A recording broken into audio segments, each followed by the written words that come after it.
फलटण तालुक्यातील मुरुम या ठिकाणी सुभेदार मल्हारराव होळकर यांची 332वी जयंती मोठ्या उत्साहात साजरी करण्यात आली.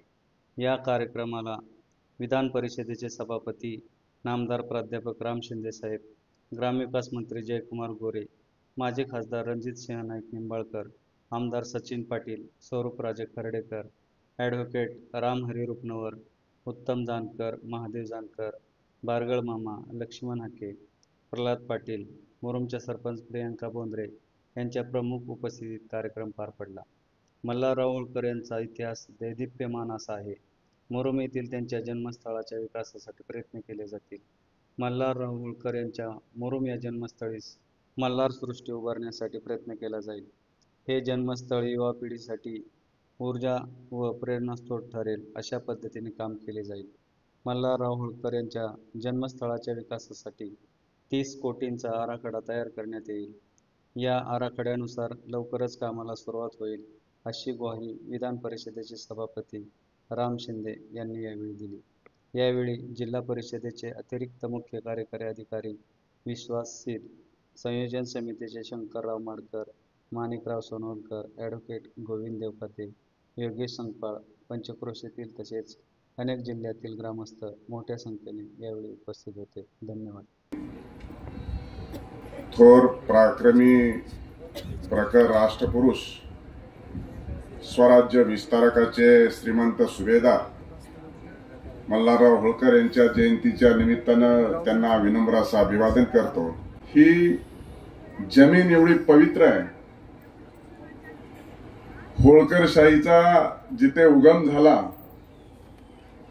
आणि छत्रपती शिवाजी महाराजांच्या मराठेशाहीचा जो लढा मोगलांच्या विरोधामध्ये संपूर्ण देशभरामध्ये गेला आणि जे काही मराठेशाहीचे जे काही पराक्रमी सुभेदार होते त्या मल्हाररावांची ही जन्मभूमी आहे.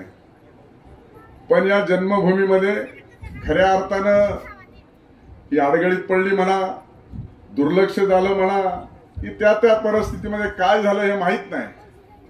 परंतु अशा एका थोर राष्ट्रपुरुषाची आपण ही पवित्र भूमी आहे. या पवित्र भूमीकडे लक्ष जर द्यायचं असेल तर तुम्हाला आम्हाला ही प्रेरणास्थळ आहे.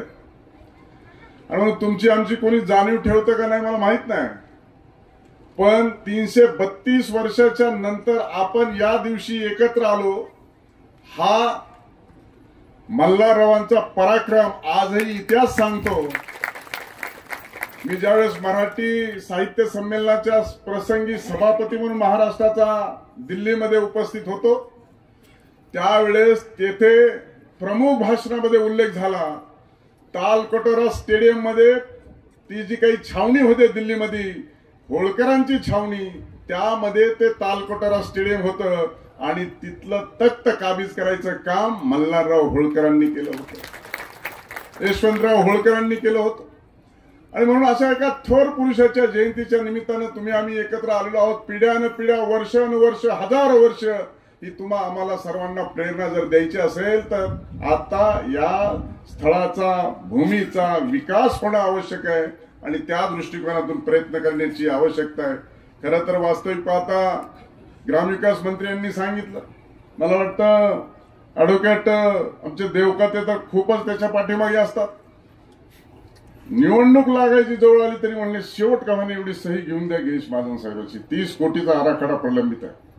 त्यावेळेस तर मी काही आमदारच होतो, मलाही निवडणूक लढवायची होती.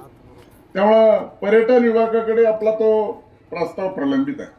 आराखडा तयार झालाय. 2 एकर जागा आपल्याला मिळाली. आज राज्याचे ग्रामविकास मंत्री जयकुमार गोरे साहेबांनी 5 कोटीची नवीन आणखी ऍडिशनल घोषणा केली, ती 30 कोटी सोडून. त्यामुळे त्या 30 कोटीत 5 कोटी लोकांना असं वाटलं, तुम्ही सांगितलं 30 कोटी, त्यांनी जाहीर केलं 5 कोटी, तुम्हाला वाटलं 30 कोटी म्हणून 5 कोटी आलं का काय? पण 30 + 5 आहे. आणि मी सभापती म्हणून आज हजर आहे.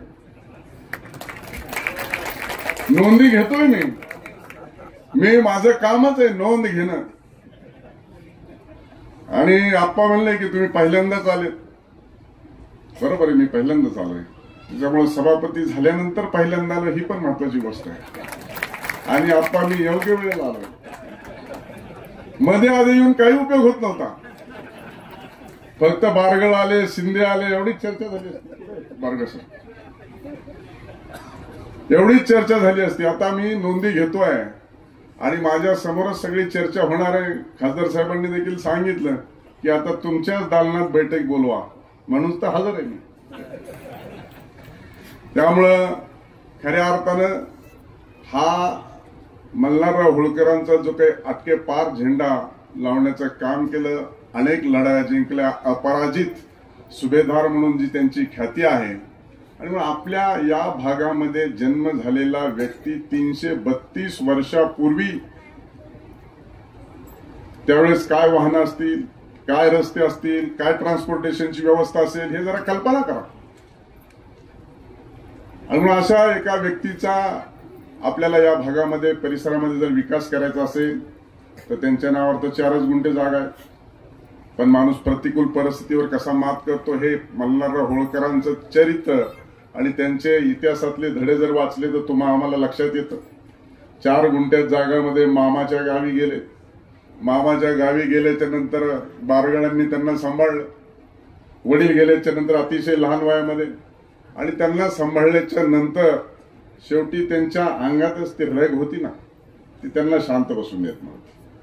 त्यांनी पूर्ण माळवा प्रांत जिंकला आणि माळवा प्रांताचे ते राजे झाले. त्यानंतर त्यांनी अहिल्यादेवींना धडे दिले. अहिल्यादेवींनी 28 वर्ष कारभार केला. पण मल्हाररावांचा इतिहास हा दैदिप्यमान इतिहास आहे आणि ते मूळ आपल्या गावचे कोळ आणि मुरुमचे, त्या परिसराचा, या भूमीचा प्रचंड चांगल्या पद्धतीनं विकास झाला पाहिजे. शिवसृष्टीच्या धर्तीवर स्वराज्याचा विस्तारक म्हणून मल्हार सृष्टी होण्याची आवश्यकता आहे आणि त्याच्यावरती लक्ष देण्याची गरज आहे. आणि म्हणून शासनाने 2 एकर दिलेले. 2 एकर मध्ये हे काम भागणार नाही. इतिहास जर म्हटलो आपण तर दिल्लीचा तख्त गाठून परत अफगाणिस्तान आणि पाकिस्तानमध्ये जर गेले असतील मल्हारराव होळकर तर त्यांचा सृष्टीचा तेवढा विकास देखील त्याच प्रमाणात झाला पाहिजे. ही भूमिका घेऊन आपल्याला यापुढील कालखंडामध्ये काम करावं लागणार आहे. आणि म्हणून छत्रपती शिवरायांचा जो काही मराठेशाहीचा इतिहासाचा विस्तार आणि जे कार्य त्या कालखंडामध्ये त्यांनी केलं तर ते मल्हारराव होळकरांच्या संदर्भामध्ये आता माझी जबाबदारी आहे आणि मला पद ही जबाबदारीचं आहे. दोन्ही गोष्टी जबाबदारीने पार पाडायच्या. त्यामुळं 30 कोटीचा प्रलंबित नदी असेल. आता हे मला वाटतं शिवण्णा त्यांनी सूचना दिलेल्या आहेत अधिकृत. आता ते ग्रामविकास मंत्री असल्यामुळे मी अतिरिक्त सांगण्याची काही आवश्यकता नाही. फक्त डिले झाला तर मी स्मरणपत्र त्यांना देईल. आता आणि त्यांनी सांगितलं की पुढच्या 333व्या जयंतीच्या पूर्वी या कामकाजाला सुरुवात होईल आणि त्या संदर्भामध्ये जो आराखडा तयार झालेला आहे का आणि एवढी 2 एकर जागा त्याला सफिशियंट आहे का. मला वाटतं माडकर साहेब अधिकची जागा राज्य सरकारला इथे घ्यावी लागेल आणि ती संपादित करण्याच्या संदर्भामध्ये देखील खासदार साहेब माझ्या दालनात ज्यावेळेस बैठक होईल त्यावेळेस आणखी जागा आपल्याला, आणि तुम्हीच सांगितलं 136 एकर जागा होळकरांचीच आहे पण ती आता सरकार जमा झाली शेती महामंडळाकडे. आता ती पुन्हा परत घ्यायची वेळ आली आणि त्याच्यासाठी मी सभापती आहे. माझं काम फक्त निर्देश देणं असतं, मंजूर करणं नसतं आणि माझ्या निर्देशाचं पालन करणं हे समोरच्यांच्यावरती जबाबदारी असते. म्हणजे आता तुम्हाला समजले मला काय म्हणायचे. अलीकड काळात काही लोक सांगतात की मला राज शिष्टाचार कळत नाही म्हणून सांगतोय. मी राज शिष्टाचाराचा मंत्री देखील होतो 2-2.5 वर्ष. त्यामुळं निश्चितपणे या भागाचा सर्वांगीण विकास झाला पाहिजे. अतिशय निसर्गरम्य ठिकाण देखील आहे. नदीला पाणी वाहतंय, नीरा नदी आहे, पलीकडे होळ आहे, अलीकडे मुरुम आहे आणि अशा परिस्थितीमध्ये आपल्याला मल्हारराव होळकरांची जी मल्हार सृष्टी आपल्याला उभारण्याच्या संदर्भामध्ये देखील कारवाई करावी लागणार आहे. मल्हारराव होळकरांच्या मुळे अहिल्यादेवी घडल्या आणि मल्हारराव होळकर हे खऱ्या अर्थाने केंद्रबिंदू होते, हे खऱ्या अर्थाने उगम होते, म्हणून होळकरशाही अस्तित्वात आली आणि म्हणून त्यांचं देखील हे स्थळ दुर्लक्षित राहता कामा नये याच्याकडे देखील शासनाला लक्ष देण्यासाठी मी वारंवार पाठपुरावा करेल, वारंवार लक्षात आणून देईल आणि वेळ प्रसंगी त्या डायसवरून निर्देश देण्याची वेळ आली तरी मी निर्देश देईल एवढंच या निमित्तानं आपल्याला जयंतीच्या निमित्ताने सांगतो.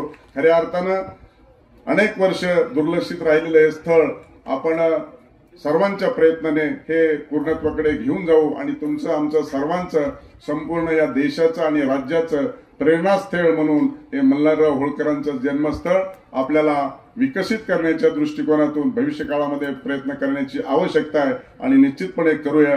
आणि म्हणून येणाऱ्या पिढीला सातत्यानं हे स्थळ प्रेरणा देणारं ठरेल. हे स्थळ श्रद्धा आणि निष्ठा आपल्याला या ठिकाणी आल्याच्या नंतर निश्चित स्वरूपामध्ये प्रत्येकाला वाटेल. अशा स्वरूपाचं हे स्थळ भव्य दिव्य उभारण्याच्या दृष्टिकोनातून निश्चितपणे आपण सर्वजण प्रयत्न करूया एवढंच या निमित्ताने सांगतो.